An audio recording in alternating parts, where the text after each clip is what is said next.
Morning. Today is Wednesday, July 9th, and this is Devotions from St. Paul Evangelical Lutheran Church in Carlisle, Pennsylvania. I'm going to take a passage today from the book of Proverbs. I'm going to talk about the idea of wisdom and see where that leads us. So I hope you'll think about what wisdom is as I'm talking about this. This is from the 9th chapter of Proverbs.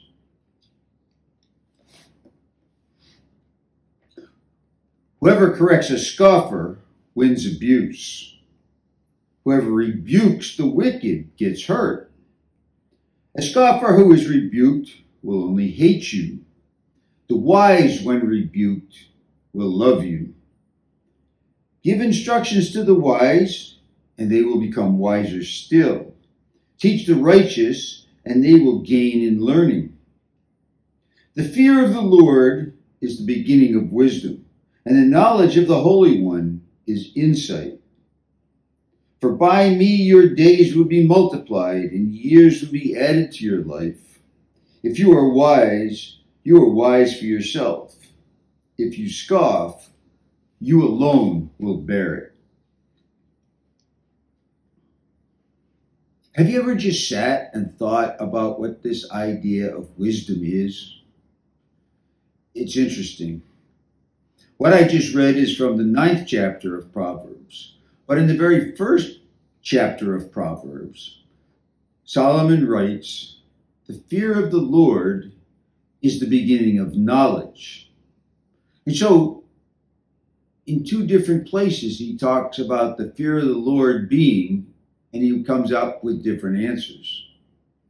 So let's take a look at that line and then we'll expand it a little bit. First, let's think about this idea of the fear of the Lord. What does that mean? Well, I don't think that Solomon's talking about being scared of God, scared of the Lord. I think he's thinking God is awesome. He's beyond anything that we can imagine. He's created this world. He makes it run the way it's supposed to. He takes care of us, and it's now, since Solomon wrote, provided for us with Jesus. And he does all this because he loves us. And so this idea of fear has the element of awe, imagination, respect, the idea that we should love God the way he loves us just because he loves us and takes care of us. And so he starts, the fear of the Lord is. And then he has two answers: knowledge and wisdom. It seems to me, now this is my take, I'm not sure who would agree, but it seems to me that knowledge is something you can learn. Knowledge, you can sit down and read a book and learn things. You can listen to a teacher and learn things. You can sit and watch the world and learn things. And that's knowledge. But wisdom is more than that. Wisdom is taking knowledge and applying it to situations, to knowing how things go together. In some places, when they talk about levels of knowledge, they talk about synthesis, where you take a variety of different pieces and you break them down into components and you put them back together to solve a problem. Synthesis. And this is wisdom, how things occur, how they go together. And this is the one he talks about in chapter 9, wisdom.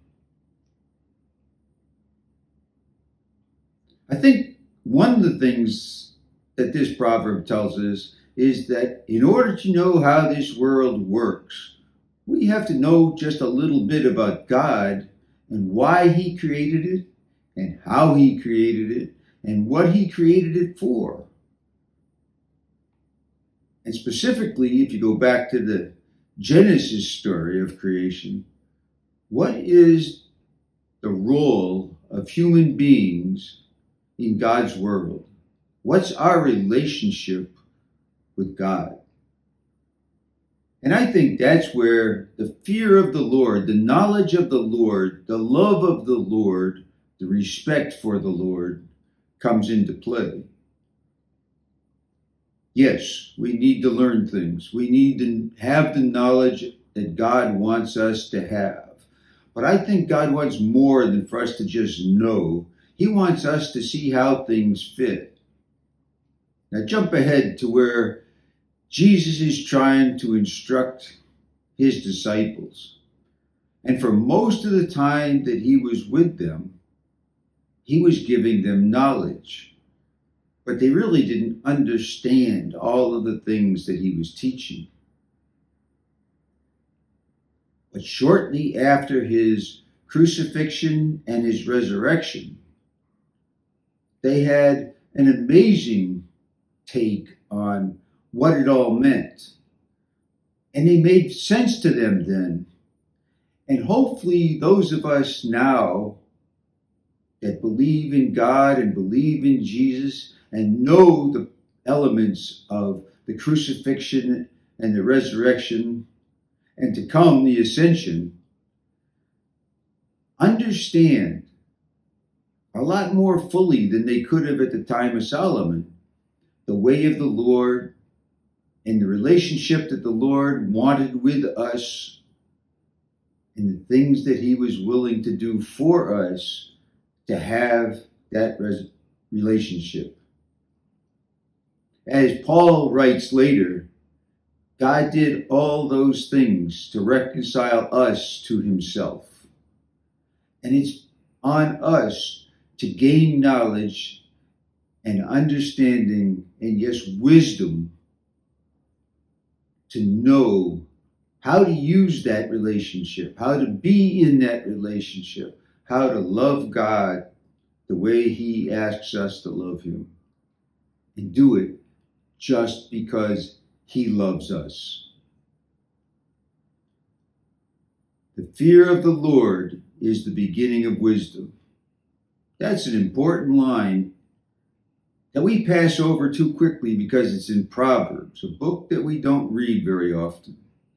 I hope you'll take the time to read chapter 9 and think deeply about what wisdom is, what the fear of the Lord is, and most especially what your relationship with the Lord is. Thank you.